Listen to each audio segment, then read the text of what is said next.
Hello students, this worksheet is given by Directorate of Education GNCT of Delhi. This is for class 6, subject science and worksheet number is 42. Today we will do the living organisms and their surroundings. चलिए बच्चों शुरू करें. A journey through different habitats. Habitats के बारे में हमें इस worksheet में पढ़ना है. हैबिटेट्स क्या होते हैं? एक एरिया जिसके अंदर डिफरेंट ऑर्गेनिज्म रहते हैं और जो इसके सराउंडिंग हैं वो किस तरह की हैं उसे हम हैबिटेट कहते हैं. अगर इसके सराउंडिंग में वाटर है और ये ऑर्गेनिज्म अपने फूड और अपने सर्वाइवल के लिए इस वाटर पर डिपेंड करते हैं तो हम इसे एक्वेटिक हैबिटेट कहते हैं. और अगर इसके चारों तरफ में वाटर नहीं है, इसके चारों तरफ लैंड है और ये ऑर्गेनिज्म लैंड पर अपने फूड के लिए सर्वाइवल के लिए डिपेंड करते हैं तो हम ऐसे हैबिटेट को टेरेस्ट्रियल हैबिटेट कहते हैं. The plants and animals that live on land are said to be living in terrestrial habitats. This is of three types: desert, mountain and grassland. ऐसे प्लांट्स और एनिमल्स जो लैंड पर रहते हैं, चाहे वो डेजर्ट हो, माउंटेन हो और ग्रासलैंड हो, उनके हैबिटेट को हम टेरेस्ट्रियल हैबिटेट बोलते हैं. The plants and animals that live in water are said to be living in aquatic habitats. Aquatic habitat is of three types: ocean, lakes and पोन्ड्स.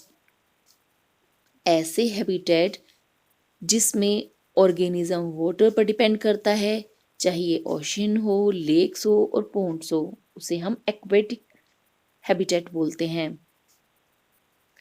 Adaptive features of desert plants. अब अलग अलग जगह रहने के लिए organisms को अपने अंदर कुछ चेंजेस करने पड़ते हैं. बच्चों, इन चेंजेस को हम क्या कहते हैं? इनको हम एडेप्टेशन कहते हैं. इसके अकॉर्डिंग उनकी बॉडी में कुछ ऐसे चेंजेस हो जाते हैं जिससे वो उस एरिया में सरवाइव कर पाते हैं. Adaptive features of desert plants. अब हम डेजर्ट प्लांट के ऐसे ही एडेप्टिव फीचर्स के बारे में पढ़ेंगे. Well developed roots. ऐसे प्लांट्स की रूट्स वेल डेवलप्ड होती है. बच्चों, ये किसका पिक्चर है? बिल्कुल सही, ये एक कैक्टस का पिक्चर है. इसकी रूट्स बहुत डेवलप्ड होती हैं, बहुत दूर तक जाती हैं क्योंकि डेजर्ट में पानी की कमी होती है तो ये इतनी डीप तक जाती हैं जहाँ से इसको पानी मिल सके. Leaves are either very small और कवर्ड टू स्पाइंस. इसके पास में लीव्स होती ही नहीं है, अगर होती भी हैं तो स्पाइन के रूप में. तो ये स्ट्रक्चर्स जो दिखाई दे रहे हैं ये हैं स्पाइंस, जो लीव्स का रिड्यूस्ड फॉर्म है. Stem is green and fleshy in some plants.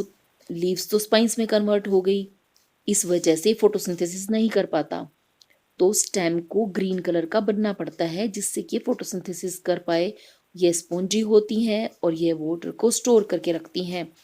Stem is also covered with a thick vaccine layer which protects stomata from wetting and clogging. For example, इसके ऊपर एक वैक्सी कोटिंग होती है.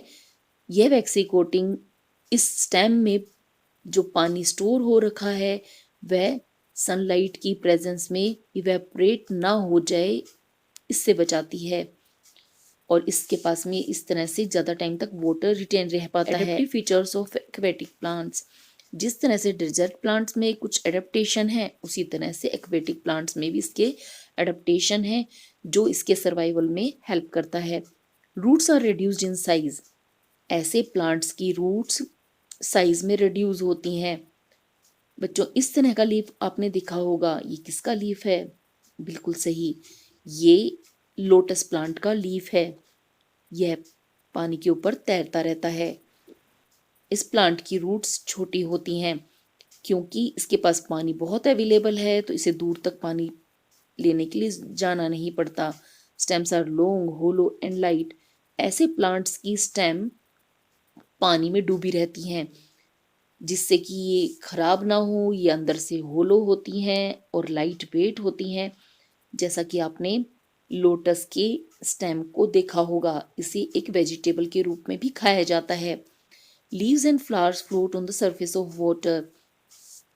इसकी leaves और इसके फ्लावर पानी पर तैरते रहते हैं। The leaves are covered by the waxy layer which protects the stomata from wetting and क्लोगिंग।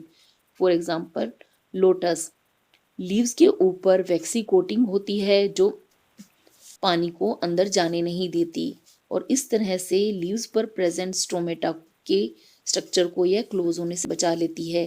Stomata का काम होता है एटमॉस्फेयर या एयर के साथ में गैसेस का एक्सचेंज करना। यहाँ पर बच्चों आपको पिक्चर दिखाई दे रहे हैं, किसके पिक्चर हैं ये लॉयन है, ये फिश है, ये याक है, कैमल का पिक्चर है।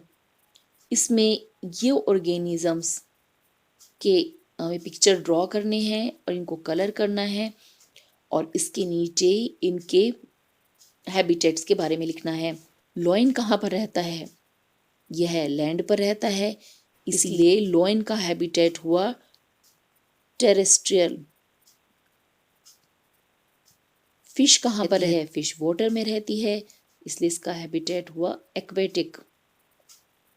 याक लैंड पर रहता है, ये माउंटेन्स पे रहता है, इसलिए इसका हैबिटेट हुआ टेरेस्ट्रियल।